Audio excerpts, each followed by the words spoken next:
atau bahkan perlu menjadi perhatian kita dalam hidup. Nah, salah satu konsep yang disebut Al-Quran berkali-kali adalah konsep al-ihsan. Apa Pak? Al-ihsan. Al-ihsan itu artinya apa? Kita kan sering mendengar istilah al-ihsan. Biasanya di sini ada yang namanya Pak Ihsan. Ada Pak Ihsan nggak? Ada nggak? Ada.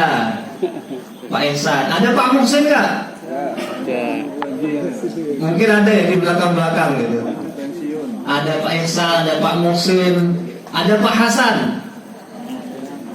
Oh malah yang depan kita ini Pak Hasan. Kalau Ibu Husna, ada Husna nggak? Husna itu sighah muannas dari ahsan. Hasanah muannas dari hasan. Apa yang dimaksud dengan ihsan? Ihsan itu kalau dalam bahasa Arab masuk kategori kata benda atau ism. Ism artinya adalah perbuatan baik kepada orang lain atau membuat sesuatu menjadi baik. Itu ihsan. Apa tadi Bu? Membuat sesuatu menjadi baik. Pelakunya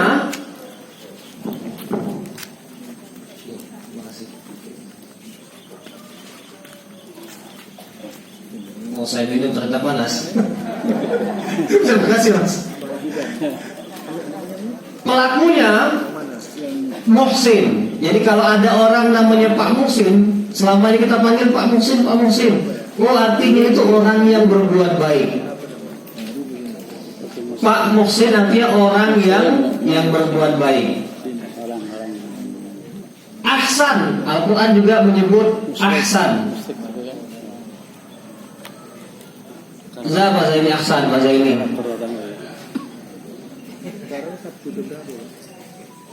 Apa dalam surat Al-Mulk kan? Alladzi khalaqal mauta wal hayata liyabluwakum ayyukum ahsanu amala. Dialah yang menciptakan al-maut, kematian dan kehidupan untuk menguji siapa di antara kamu sekalian yang paling ahsan, paling baik amalnya.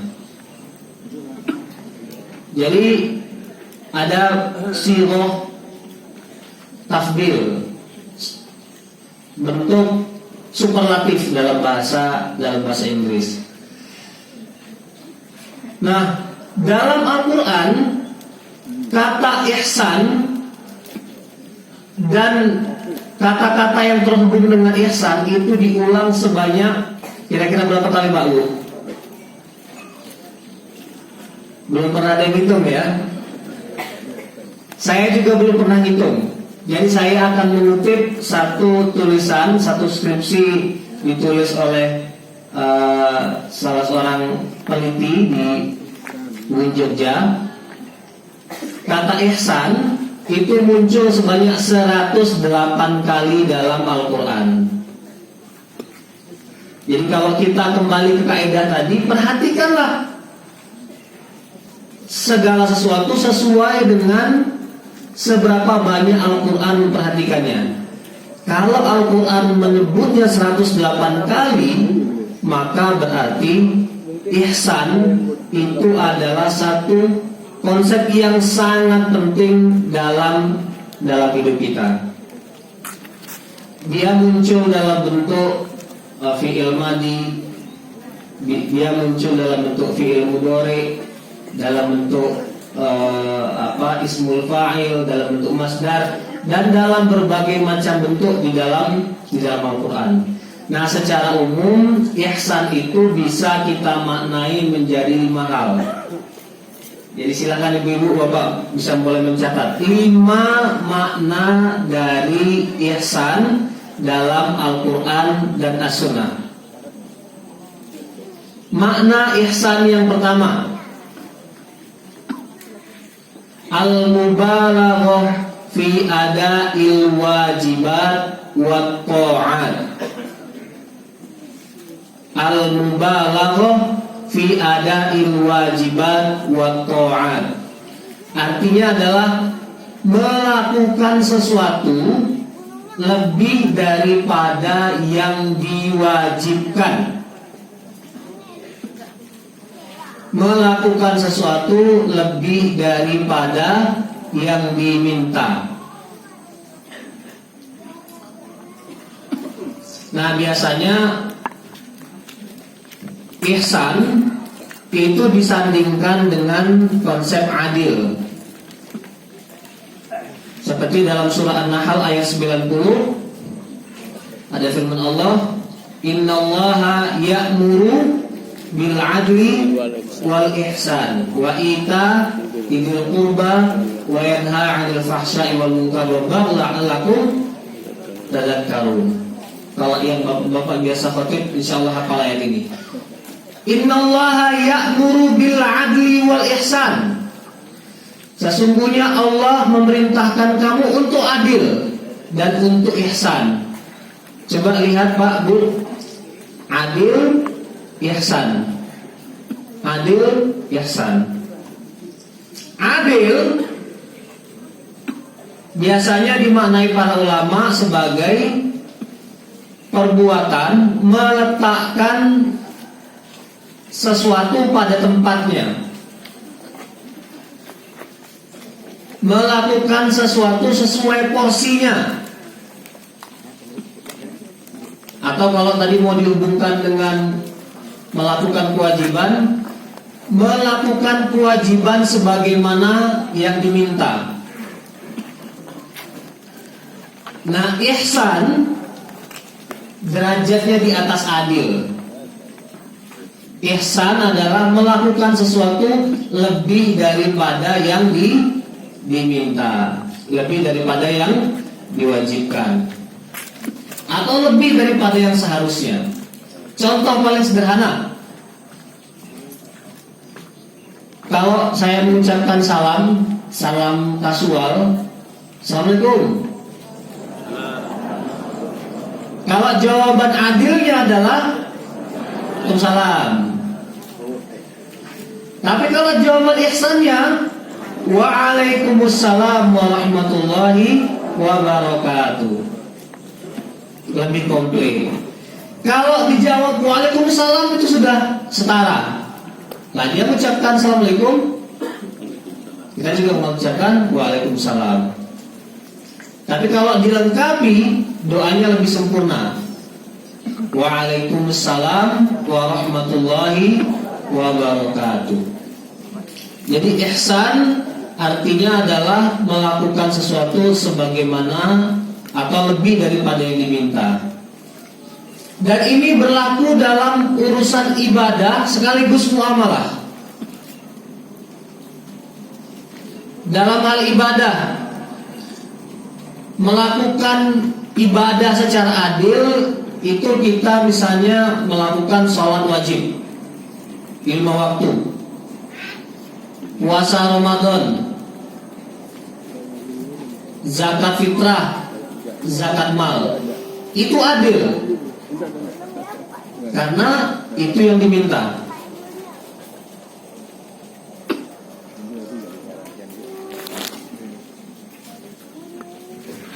Nah, kalau ihsan derajatnya lebih tinggi. Orang yang ihsan adalah orang yang tidak cukup sekedar sholat 5 waktu, tapi juga menjaga sholat-sholat sunat lainnya, terutama sholat rawatib. Sholat rawatib tidak cukup dengan puasa Ramadan, tapi juga puasa Syawal, puasa Senin Kemis, Ayyamul Bid, dan puasa sunnah lainnya. Gak cukup dengan zakat mal, zakat fitrah, tapi juga dengan sedekah, dengan infak. Nah, termasuk juga ihsan dalam hal bermuamalah, berhubungan sesama manusia. Ini ada satu hadis yang menceritakan bagaimana Nabi mempraktekkan ihsan dalam hubungan muamalah. Hadis diriwayatkan oleh Imam Al-Bukhari. Pada suatu waktu Nabi Muhammad SAW pernah berhutang onta. Berhutang apa, Bu? Onta. Dalam satu riwayat tidak disebutkan siapa yang dihutangi Nabi, tapi dalam riwayat lainnya disebutkan yang dihutangi Nabi adalah seorang non-muslim, seorang Yahudi. Karena Nabi di dalam Madinah itu bertetanggaan dengan orang Yahudi. Suatu ketika orang Yahudi ini datang menagih, ya, dengan cara agak memaksa, minta segera dikembalikan ontanya. Lalu Rasulullah memerintahkan para sahabatnya, tolong carikan onta untuk si fulan yang ontanya saya hutangi. Para sahabatnya muter-muter kemana-mana mencari onta yang setara dengan onta yang dipinjam dihutangi oleh Nabi, tidak ketemu. Akhirnya mereka laporan kepada Nabi, ya Rasulullah, kami hanya ketemu dengan onta yang usianya lebih tua setahun. Lebih tua setahun. Apa kata Nabi? Tidak apa-apa, silahkan dibayarkan. Lalu kata Nabi, nah ini yang terkait dengan ihsan, inna khiyarukum ahsanukum qadaan. Inna khiyarukum ahsanukum qadaan. Sesungguhnya sebaik-baik kalian adalah orang yang paling baik cara dia nyaur utang. Ahsan tadi kan? Ahsan artinya paling baik. Sesungguhnya yang paling baik di antara kalian adalah yang paling baik cara dia nyaur utang. Jadi kalau kita ngutang 200.000 selama setahun, adilnya, perbuatan adil adalah mengembalikan 200.000. Tapi ihsannya 200.000 sama minimal pisang goreng. Pisang goreng atau apa? Pisang rebus sasagir. Apalagi? Atau traktir kopi. Lebih-lebih 200.000 5 tahun. 200.000 5 tahun yang lalu dapat ayam goreng berapa potong itu, Pak? 200.000 zaman sekarang ayam goreng mungkin ayam goreng besar mungkin ya, 1 atau 2 lah gitu. Ada inflasi. Jadi kata Rasulullah, yang paling baik di antara kalian adalah yang paling bagus caranya utang. Tapi dengan syarat, karena ini bab utang, yang menghutangi tidak boleh mensyaratkan kelebihan tertentu. Oh, saya suruh nyaur nah itu yang nggak boleh. Kalau pinjam 200.000 minta dikembalikan 250.000, itu masuk kepada bab riba. Nah, tetapi sebagai etika, yang minjam ya harus tahu diri. Oke, jadi makna yang pertama, al-ihsan bermakna al-mubalaghah fi ada'i ta'at wal wajibat, melakukan sesuatu lebih daripada yang diminta. Ihsan dalam pengertian yang kedua, maknanya adalah akhlakul karimah. Akhlakul karimah. Ini ada satu surat yang paling cocok untuk belajar tentang ihsan. Ihsan dalam pengertian akhlakul karimah. Surat Yusuf. Surat Yusuf. Dalam surat Yusuf itu kata-kata ihsan 5 kali disebut. Bahkan disebut di awalnya, surat Yusuf itu adalah ahsanal qasasi. Nahnu naqussu 'alaika ahsanal qasas. Kami ceritakan kepada engkau wahai Muhammad kisah yang paling ahsan, kisah yang paling bagus, yaitu kisah Nabi Yusuf. Nah, Nabi Yusuf di dalam surat Yusuf ini disebut sebagai muhsin 2 kali. Disebut sebagai orang yang berakhlakul karimah 2 kali di 2 situasi yang berbeda oleh 2 orang yang berbeda. Situasi yang pertama adalah ketika Nabi Yusuf masuk penjara. Dijebloskan ke penjara, kemudian bersama Nabi Yusuf masuk juga 2 orang anak muda. Dan 2 orang anak muda ini bermimpi. Yang satu mimpinya apa, Bu?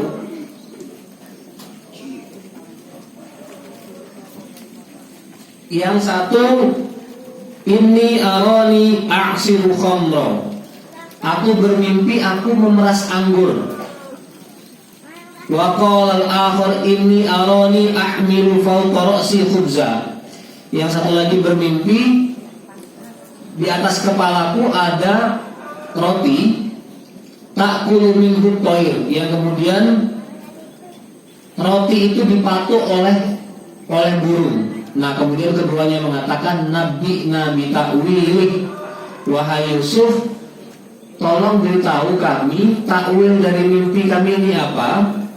Inna naroka minal muhsinin, kami melihat engkau orang yang berbuat baik, kami melihat engkau orang yang berakhlakul karimah.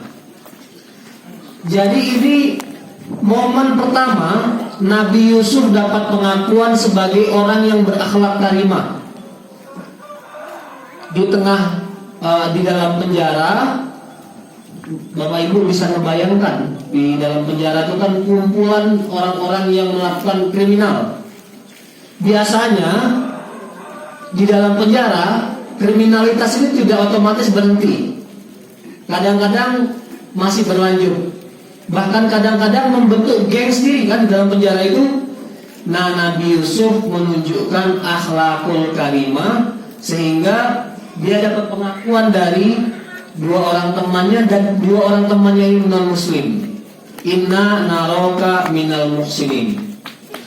Kemudian di episode selanjutnya dalam surat yang sama, Nabi Yusuf kemudian keluar dari penjara, bahkan kemudian menjadi menteri pertanian, atau kadang-kadang ada yang menyebutnya perdana menteri yang mengatur urusan pangan. Pada waktu itu di Mesir di sekitar Mesir terjadi musim paceklik, musim kekeringan, di mana-mana orang kekurangan bahan makanan pokok. Alhamdulillah Nabi Yusuf tidak menaikkan PPN-nya 12%. Biar bunyi sedikit Pak Syakir, apa ya Pak Syakir? Alhamdulillah, justru Nabi Yusuf banyak memberikan bantuan bukan hanya kepada warga Mesir, tetapi warga di sekitar Mesir. Mereka datang bawa kresek, bawa koper, bawa apapun untuk minta bantuan dari penguasa Mesir.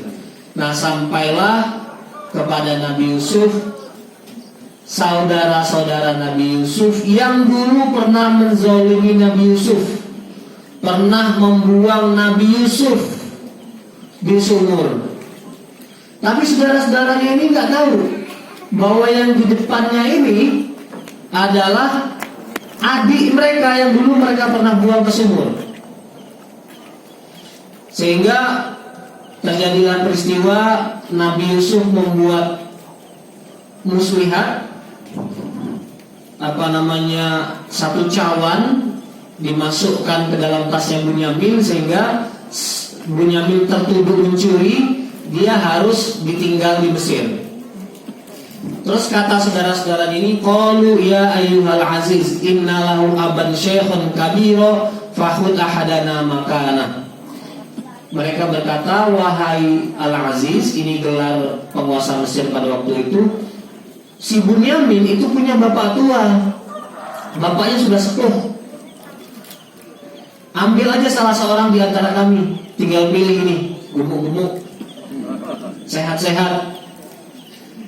Jangan Yus, jangan Bunyamin. Ini Bunyamin anak kesayangan bapaknya ini. Nah, terus kata saudaranya apa? Inna naraka minal muhsinin. Sesungguhnya kami melihat engkau, wahai Al-Aziz, orang yang muhsin, orang yang baik akhlaknya, orang yang tinggi budi pekertinya. Jadi Bapak Ibu sekalian yang Allah muliakan, pengakuan tentang akhlak Nabi Yusuf itu diberikan ketika Nabi Yusuf dibawa sebagai tahanan residivis di dalam penjara, dan diberikan kepada Nabi Yusuf ketika Nabi Yusuf sudah menjadi penguasa. Akhlak Nabi Yusuf tidak berubah. Akhlak Nabi Yusuf tidak berubah. Perasaan bisa turun naik, orang kan bisa sedih, orang bisa kecewa. Di dalam penjara orang bisa terpukul, bisa jatuh gitu. Tetapi dalam penjara Nabi Yusuf tidak berubah akhlaknya. Bahkan ketika jadi penguasa tidak berubah. Yang tadinya pengusaha mebel naik jadi presiden tidak berubah gitu. Tapi itu presiden negeri Konoha itu, bukan presiden negeri lain gitu. Nabi Yusuf dari penjara ke Perdana Menteri tidak berubah. Nanti habis ini saya dimarahin Ustaz Syakir gitu. Oke, itu makna yang kedua. Maknanya ihsan sebagai akhlakul karimah. Ihsan dalam pengertian yang ketiga, Mas MC nanti kalau sudah 40 menit saya diingatkan, atau kalau sudah dekat saya diingatkan.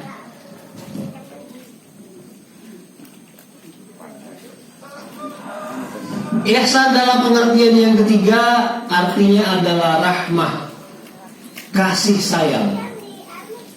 Jadi orang yang berihsan itu adalah orang yang memberikan kasih sayang kepada siapa saja. Al-Quran menyebut ihsan kepada orang tua, wabil walidaini ihsana.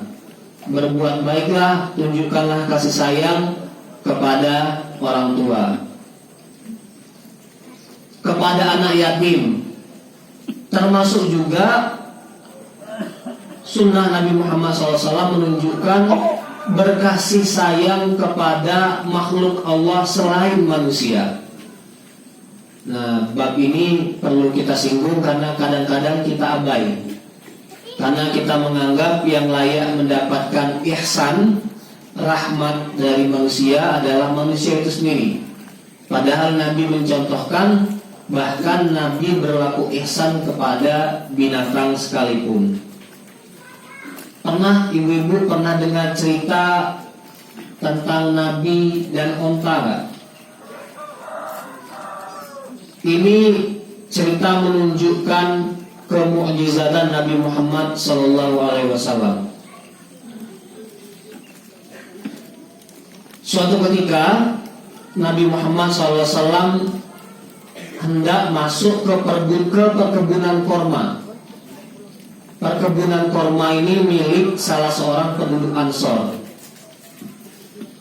Saya berusaha mencari tahu kenapa Nabi mau masuk perkebunan korma. Dalam hadis yang lain disebutkan bahwa Nabi ingin qada'ul hajah, membuang hajat. Nabi membisikkan sesuatu kepada sahabat yang meriwayatkan hadis ini. Kata sahabat ini, saya tidak akan pernah membocorkan apa yang dibisikkan Nabi kepada saya. Ya mungkin urusan buang hajat, wallahu alam. Tetapi dalam peristiwa ini Nabi mencari kebun korma, dan ketika akan masuk ke kebun korma, tiba-tiba Nabi didatangi oleh seekor onta. Onta ini kurus kering. Dalam riwayat yang lain, ini saya al-jam'u bainal haditsain, menggabungkan beberapa dua riwayat, disebutkan korma itu kurusnya korma, maaf, minum air putih. Gara-gara kebanyakan nyebut itu tukang mebel lagi. Onta ini kurusnya punggungnya sampai perutnya itu sudah sangat dekat, hampir menyatu. Jadi wallahu alam apakah bentuk mubalaghah, bentuk berlebih-lebihan dari si periwayat hadis, tapi bisa jadi benar. Yang jelas unta ini kurus kering karena kurang makan, kurang nutrisi. Datang kepada Nabi dengan melenguh dan menangis. Kemudian menggerutu di depan Nabi. Nabi kemudian mengusap air matanya, mendengarkan ceritanya, dan setelah itu unta ini tenang. Dan setelah unta ini tenang, Nabi kemudian pergi ke hadapan sahabat yang lain, bertanya, siapa pemilik unta ini? Salah seorang dari penduduk Ansor mengangkat tangan, saya ya Rasulullah. Dalam hadis tidak disebutkan siapa sahibul jamal, tidak disebutkan siapa pemilik unta ini.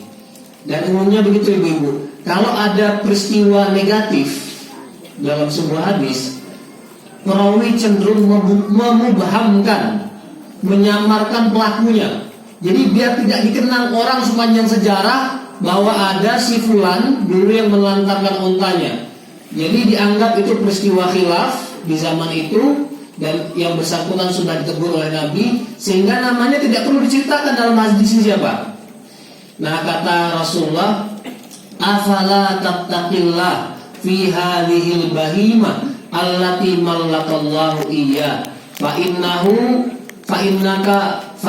syaka ilayya annaka tuji'uhu wa tudibuhu. Apakah kamu tidak bertakwa kepada Allah dalam hewan ini, binatang ini yang Allah telah titipkan kepada engkau? Dia datang kepada saya mengadu bahwa engkau pemiliknya itu membiarkan dia lapar dan engkau menyiksanya.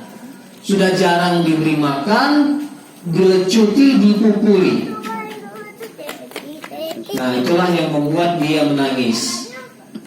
Jadi hadis ini menunjukkan tentang banyak hal. Ada banyak faidah dari hadis ini. Salah satunya adalah kemukjizatan Rasulullah yang bisa mengerti bahasa binatang. Bisa mengerti di sini bisa dalam bentuk mengerti psikologi binatang. Kan kelihatan dari raut muka, dari wajah, dari ekspresi, dari postur tubuh juga. Atau memang Rasulullah punya kemampuan mengerti bahasa binatang. Kan la mani alidzalika, tiada penghalang bagi kita untuk meyakini bahwa Rasulullah mengerti bahasa binatang. Dan faidah selanjutnya adalah Rasulullah memberi teladan kepada kita untuk ihsan, rahmah, kasih sayang kepada binatang sekalipun. Itu pengertian yang ketiga. Nah, pengertian ihsan yang keempat adalah ihsan dalam pengertian al-itqan. Al-itqan artinya adalah profesional.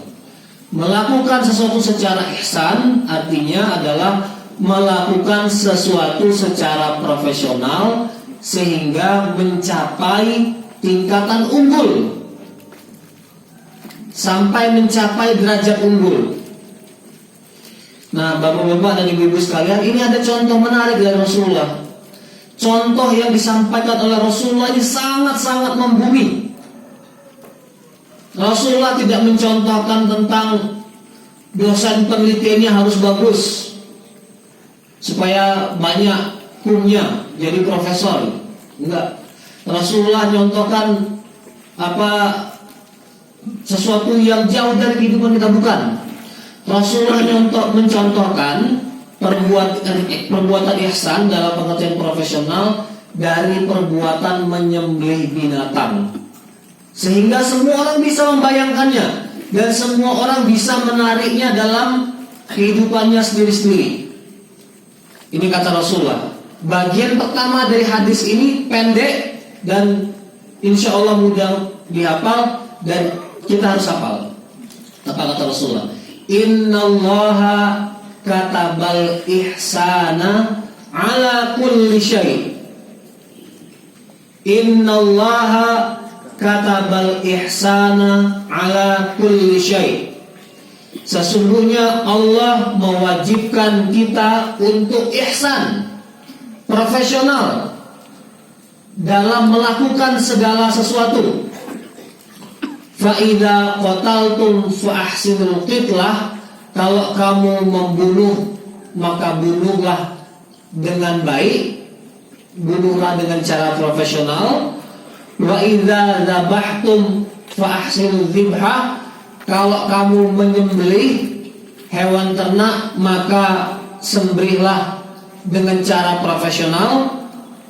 Caranya bagaimana? Langsung disebutkan oleh Rasulullah, wal yuhidda ahadukum syafratahu.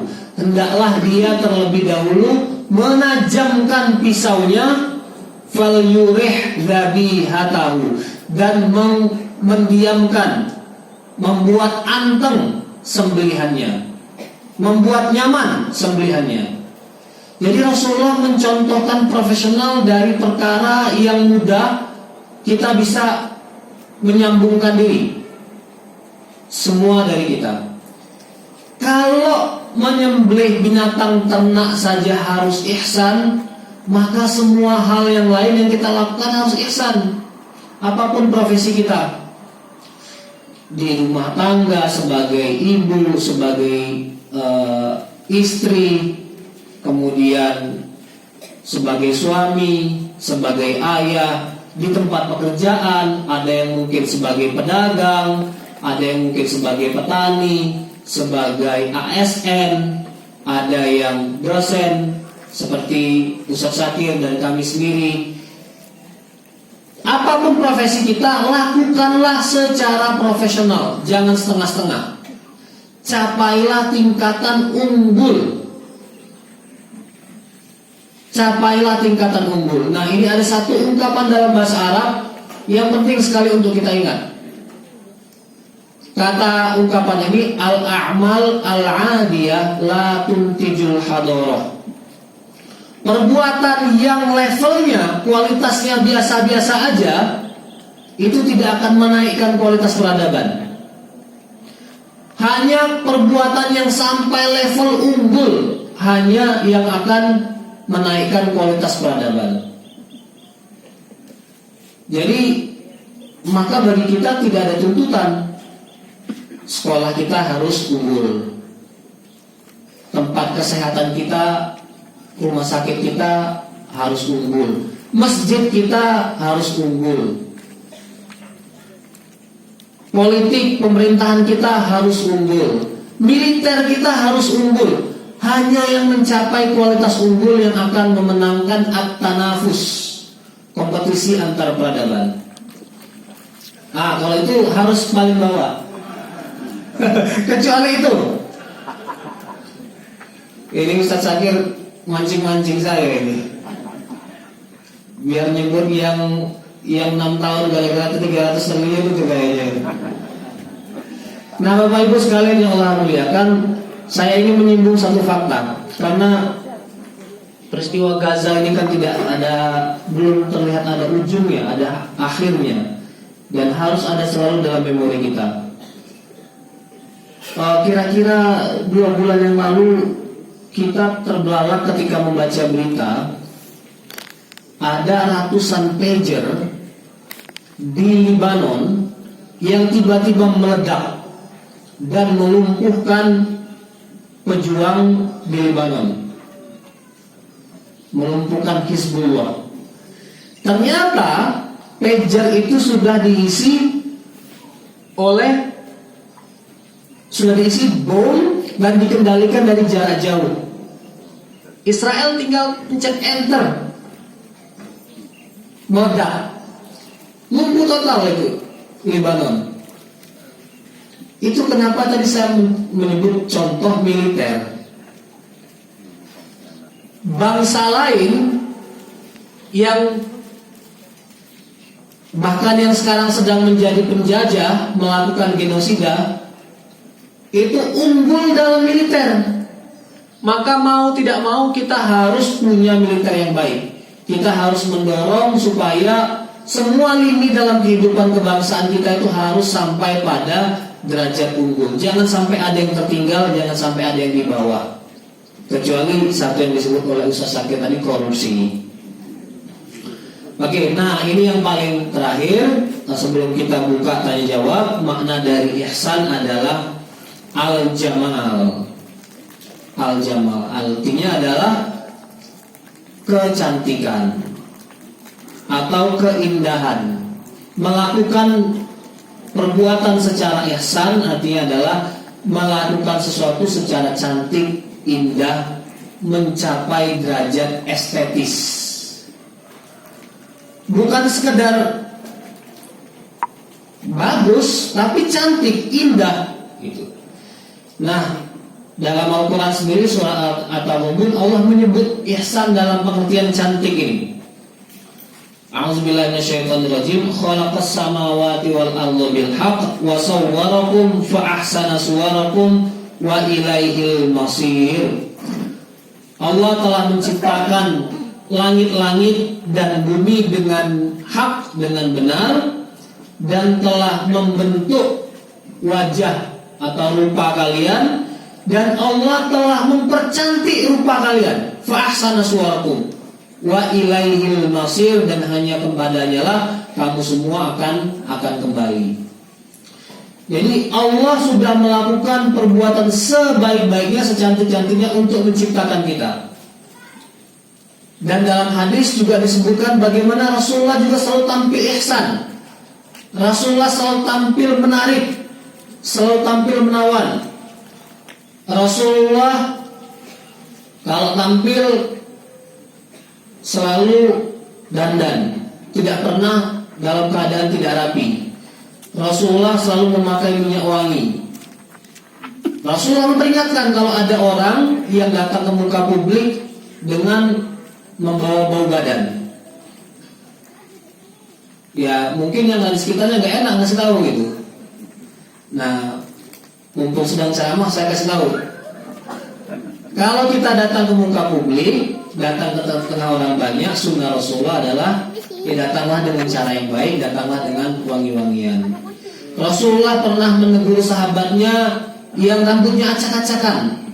Jadi bertentangan dengan sunnah Rasulullah kalau nggak nyisir rambut. Kalau nggak nyisir rambut pakai peci aja pak. Pakai peci aja, aman. Kalau dibuka semua peci bapak itu berantakan semua ya pak ya. Kata Rasulullah, emang nggak ada sisir nih buat nyisir. Terus Rasulullah pernah menegur sahabatnya yang bajunya kotor, emang nggak ada air buat nyuci, gitu. Jadi sunnah Rasulullah itu adalah selalu tampil estetis, selalu tampil menarik, selalu tampil menawan. Nah, ihsan itu adalah menampilkan sesuatu dengan kecantikan. Termasuk tempat ini alhamdulillah sudah didesain oleh Ustaz Syakir dan kita semua dengan penuh ihsan. Karena estetikanya tinggi gitu. Sejuk, cantik, indah, sambil pengajian, sambil lihat yang hijau-hijau di sekeliling kita. Ini satu contoh perbuatan dilakukan dengan ihsan, dengan mementingkan estetika. Masih ada waktu mas? 40 menit tadi? Masih ada. Kalau masih ada, saya ingin menyampaikan satu cerita nih. Cerita penutup sebelum kita masuk ke tanya jawab. Kisah dari seorang sahabat bernama Jabir bin Abdullah. Jabir bin Abdullah ini salah seorang sahabat yang paling banyak meriwayatkan hadis. 1 dari 5 orang.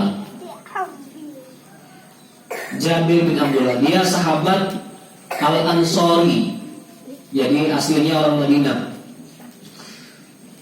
Dia meriwayatkan hadis karena wafat dalam usia yang sudah cukup sepuh. Suatu ketika Nabi bersama para sahabatnya melakukan ekspedisi, suatu perang Sariyah. Kemudian semua sahabat disuruh oleh Nabi untuk berangkat duluan jalan karena Nabi ingin menjemput satu orang tertinggal di belakang. Nabi belum kelihatan siapa sahabatnya, nanya dari jauh, siapa itu? Saya Jabir ya Rasulullah. Didatangi Jabirnya. Ada apa Jabir? Nah ini cerita sangat panjang. Dalam Fathul Bari, Imam Ibnu Hajar Al-Asqalani menyebut peristiwa ini di dalamnya ada 100 faidah, ada 100 pelajaran moral. Tapi nanti yang akan saya ambil cuma satu bagian yang terkait dengan ihsan sebagai kecantikan, sebagai estetika. Saya ya Rasulullah, kenapa kamu lesu wahai Jabir? Ini Rasulullah, unta saya ini jalannya sudah sangat lemot. Unta saya tua, plus orang tua saya juga sudah meninggal. Nah bapaknya Jabir bin Abdullah, siapa namanya? Bapaknya Jabir bin Abdullah, bapaknya siapa? Abdullah. Bapaknya si Abdullah meninggal pada peristiwa perang Uhud. Jadi bapak saya meninggal di perang Uhud, meninggalkan banyak hutang. Saya punya 7 orang adik, saya paling tua dan semua adik saya perempuan. Saya cuma punya 1 onta ini. Jadi besar sekali tanggungannya. Akhirnya singkat cerita, Rasulullah mendoakan onta itu, kemudian dipukul sedikit, tapi bukan pukul kekerasan, cuma pukul untuk melecut. Setelah didoakan dan dilecut oleh Rasulullah, onta itu berlari dengan sangat cepat. Bahkan kata si Jabir bin Abdullah, menjadi onta dengan lari tercepat yang pernah dia lihat. Itu salah satu sisi lain dari kemukjizatan Rasulullah. Kemudian setelah itu terjadi tawar-menawar karena Rasulullah ingin membelinya. Tapi si Jabir bilang, enggak, saya jual Rasulullah, saya kasih aja. Enggak, saya beli. Bolak-balik tawar-menawar, jatuhlah harga 40 dirham. Jatuhlah harganya. Besok mau diserahkan oleh Jabir ontanya. Besok Rasulullah saya serahkan ontanya, karena saya mau pulang dulu ke rumah dengan onta ini. Nah rupanya besok Rasulullah tidak ngambil ontanya. Uangnya dikasih Rasulullah kepada si Jabir, tapi ontanya tidak diambil. Ontanya justru dikembalikan kepada si Jabir. Jadi Rasulullah tadi tawar-menawar lama ternyata cuma latihan dagang. Latihan supaya si Jabir ini punya kemampuan untuk tawar-menawar, dan supaya si Jabir itu punya waktu berlama-lama dengan Rasulullah. Maka salah satu faedah dari hadis ini adalah kecintaan Rasulullah dengan para sahabatnya. Bahkan kata para ulama itu, semua sahabat itu merasa orang yang spesial dekat Rasulullah, karena Rasulullah selalu memberikan perhatian kepada sahabat ini, kepada semua sahabat. Nah singkat cerita, ini saya sudah diperingatkan Ustaz Syakir tentang ihsan tadi. Dalam peristiwa ini sahabat ini buru-buru mau pulang. Mau kemana kau? Mau pulang? Sebentar, jangan buru-buru pulang. Nah ada satu hal yang belum saya sebutkan tadi. Si sahabat Jabir ini usia 16 tahun sudah menikah. Kata Rasulullah, kamu menikah dengan gadis sama janda? Janda Rasulullah. Kenapa tidak dengan gadis?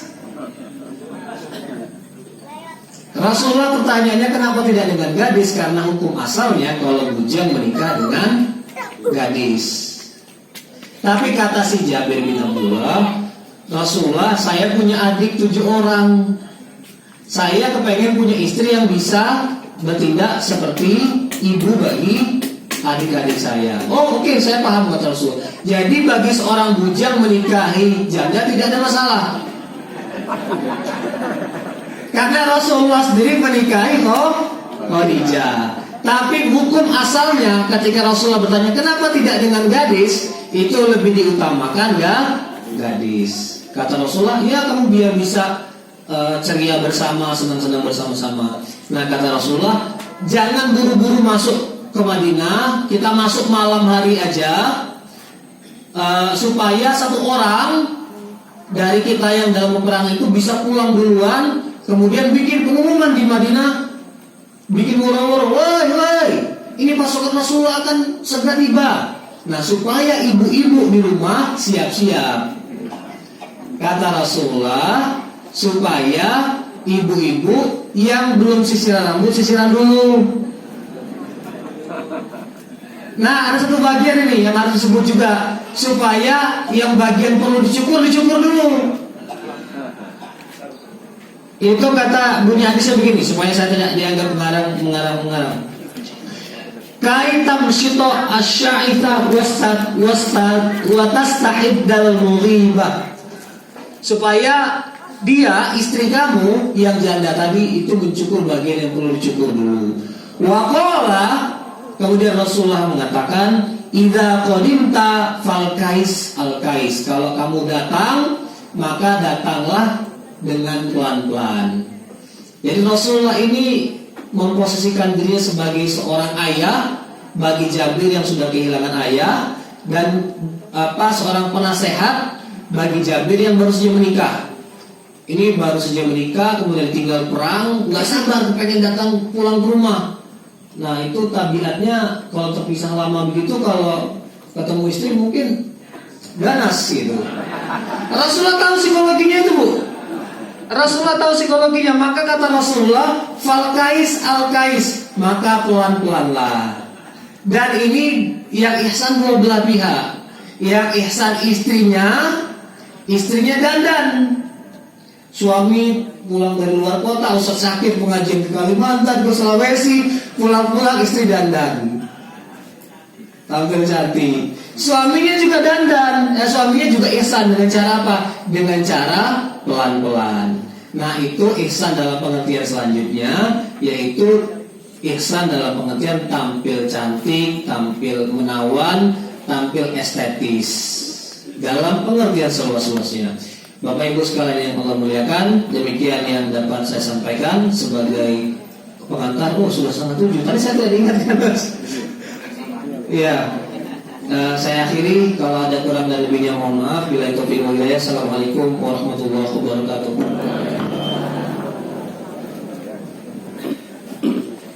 Jazakallahu khairan. Ustaz Muhammad Rafiq Muzakir, diucapkan terima kasih. Untuk selanjutnya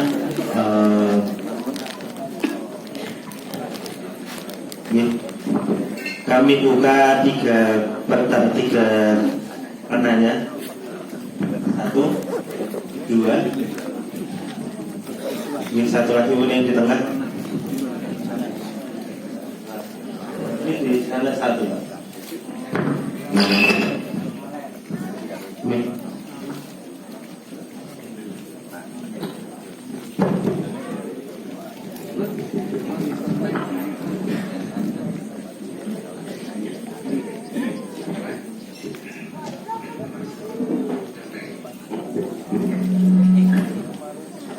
Assalamualaikum warahmatullahi wabarakatuh. Nama saya Muhammad Basuki, berasal dari Cilawangi, Salakan. Saya ingin bertanya Ustaz, tadi disebutkan salah satu arti ihsan adalah melakukan sesuatu melebihi yang diwajibkan. Padahal di dalam konsep Islam ada konsep keseimbangan yaitu tawasul, dan juga di dalam salah satu hadis Al-Bukhari disebutkan Allah tidak menyukai sesuatu yang berlebihan. Dari yang saya tanyakan di sini, bagaimanakah kita harus menerapkan ihsan yang sebenarnya agar kita tidak termasuk orang yang berlebihan? Saya kira itu. Terima kasih. Wassalamualaikum warahmatullahi wabarakatuh.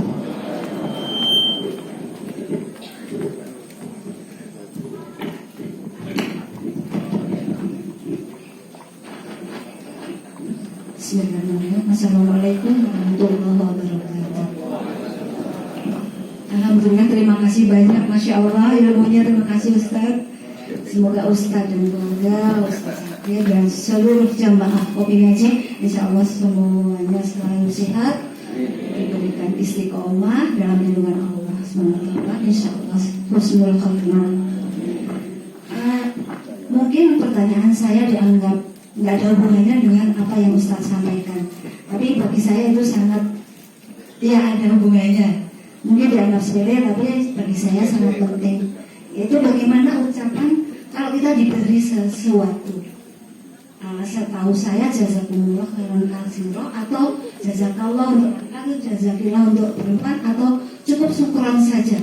Karena selama ini kan saya tahu, saya dengar itu jazakumullah khairan katsir.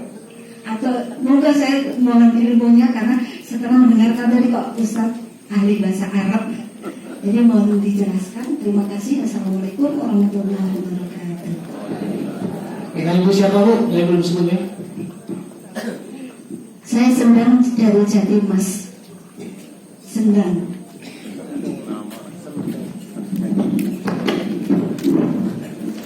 Assalamualaikum warahmatullahi wabarakatuh. Ustaz, terkait dengan masalah ihsan di sekitar lingkungan kita khususnya, ini kan di rumah tangga banyak sering kita temukan adanya hewan-hewan seperti semut, lalat, kucing dan sebagainya, nyamuk dan sebagainya. Bagaimana kita itu bisa berbuat ihsan terhadap hewan-hewan yang ada di sekitar kita? Karena bagaimanapun juga sering kadang kita itu gemes, banyak nyamuk dimatikan dengan cara apapun. Bahkan ada alat yang canggih seperti raket dan sebagainya itu. Ada semut juga begitu. Bagaimana Ustaz? Kita itu bisa berbuat ihsan terhadap hewan-hewan yang ada di sekitar kita. Terima kasih. Assalamualaikum warahmatullahi wabarakatuh. Mungkin satu lagi.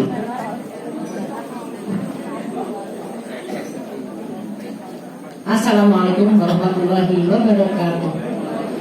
Gini Ustaz, yang disampaikan Bapak tadi kan ihsan sebagai apa gitu kan. Nah, saya mau bertanya, dapatkah ihsan itu bisa dijadikan sebagai inspiratif motivasi misalnya? Misalnya begini, sebagai manusia, hiduplah kamu ketika bekerja seakan-akan kamu hidup selamanya. Tapi ketika ibadahlah kamu seakan-akan besok pagi mati. Nah, ini bisa tidak, itu maksud saya. Terima kasih.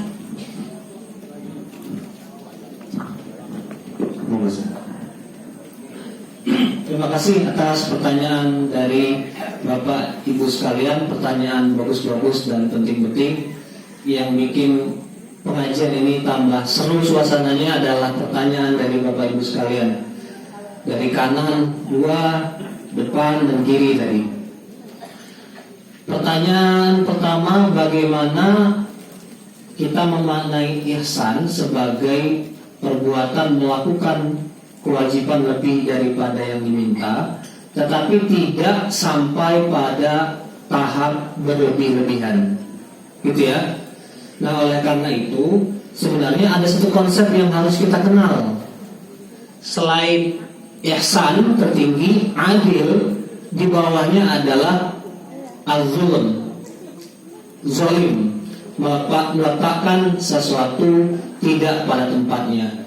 Jadi ihsan itu dianjurkan, didorong oleh agama. Bahkan Rasulullah tadi menyebutnya katabal ihsan, mewajibkan ihsan dalam segala sesuatu. Tetapi dengan catatan tidak sampai pada tahapan kita melakukan perbuatan zalim, baik pada diri sendiri maupun kepada orang lain. Nah, dalam hal ini ada hadis Rasulullah yang relevan. Ada orang yang datang kepada Rasulullah, "Inni asum wala uftir." Saya orang yang puasa terus tidak berbuka. "Inni akum wala anam." Saya sholat tahajud, saya sampai tidak tidur. Kemudian setelah lagi orang bilang, "La atazawwaj," saya tidak menikah. Jadi ada yang tidak sampai tidak tertidur hanya untuk ibadah, kemudian tidak berbuka untuk berpuasa, sampai kemudian tidak menikah.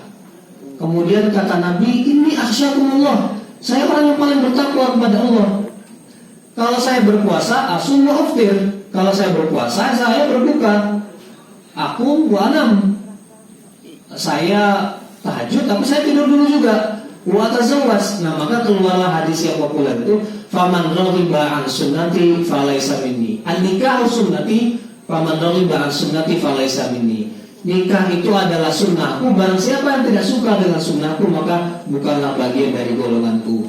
Jadi ihsan kita upayakan untuk kita capai, tapi jangan sampai merusak hak orang lain yang ada di sekitar kita, kemudian sampai termasuk juga merusak hak diri kita sendiri. Inna li'ainika 'alaika haqqo, kata Nabi, matamu itu juga punya hak atasmu. Walizaujika 'alaika haqqo, istrimu juga punya hak atas dirimu.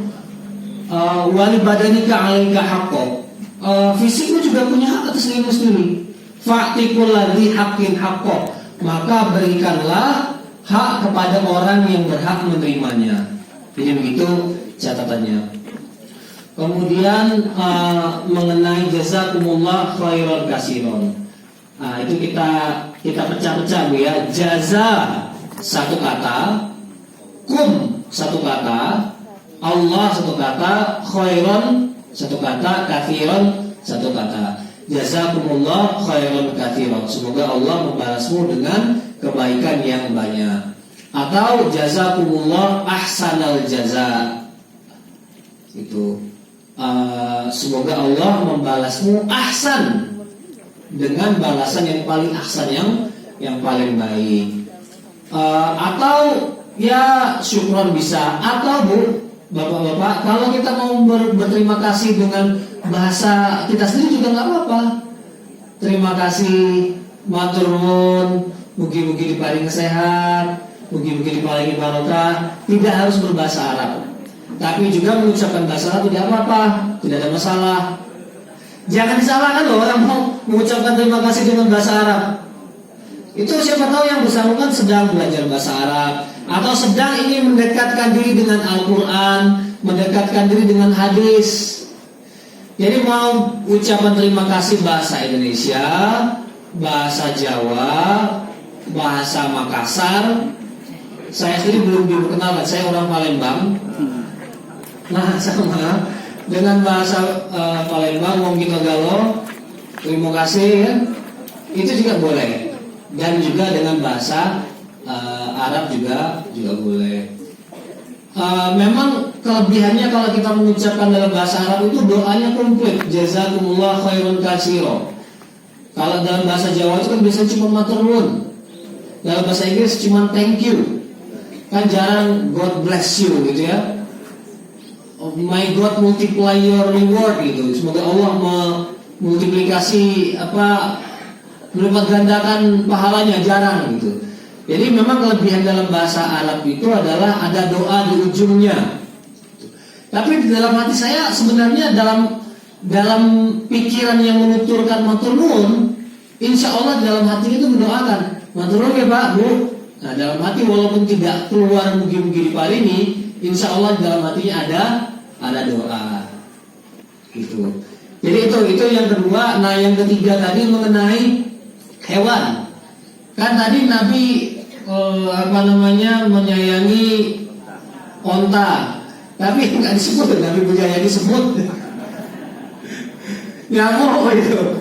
Berarti kita coba. Saya ajarkan satu kaidah fikih yang mudah dihafal. Ad-dararu yuzal. Ad-dararu yuzal. Kemudaratan itu dihilangkan.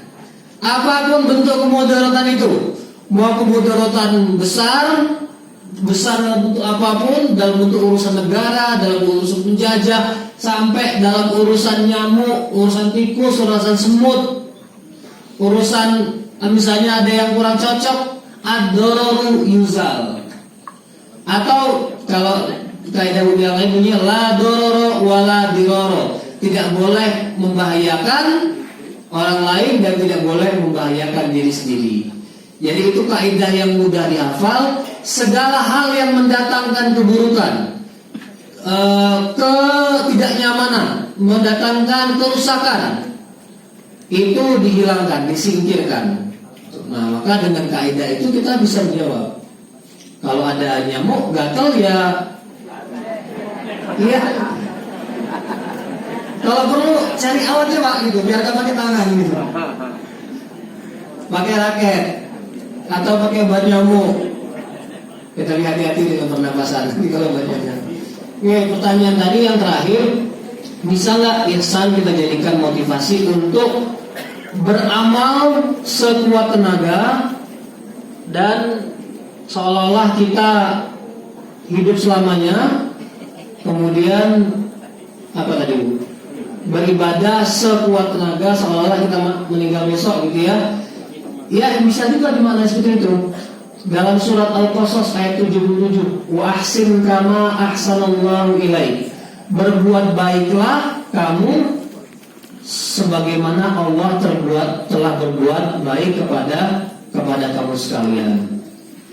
Jadi ayat itu diawali dengan ini kalimatnya, wabtaghi fima ataqallahu darul akhirah wa la tansa nasibaka minad dunya wa ahsin kama ahsanallahu ilaik. Ini pertanyaan yang khusus di sini. Carilah wabtaghi fima ataqallahu darul akhirah. Yang dahulukan Allah darul akhirat dulu. Carilah akhirat, kejarlah akhirat.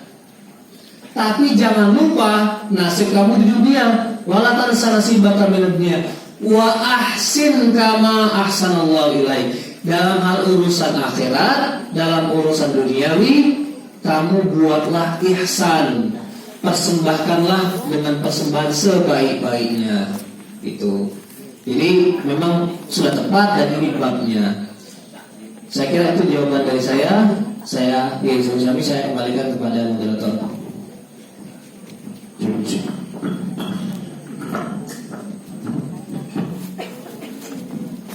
Mengucapkan terima kasih kepada Ustaz Muhammad Rafiq Zakir atas ilmu yang sudah diberikan pada pagi hari ini.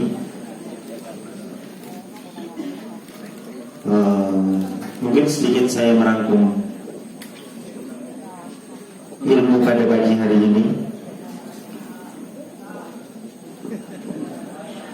Setidaknya 5 makna ihsan dalam Al-Quran tadi. Yang pertama yaitu mengerjakan sesuatu lebih daripada yang diwajibkan. Yang kedua yaitu akhlakul karimah. Yang ketiga rahmah. Yang keempat itqon. Dan yang kelima adalah jamal.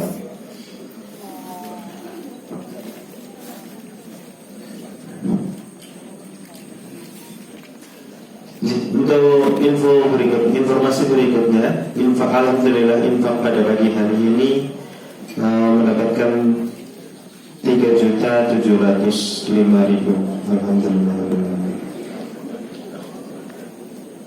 Tiba di penghujung acara pengajian kopi ngaji pada pagi hari ini.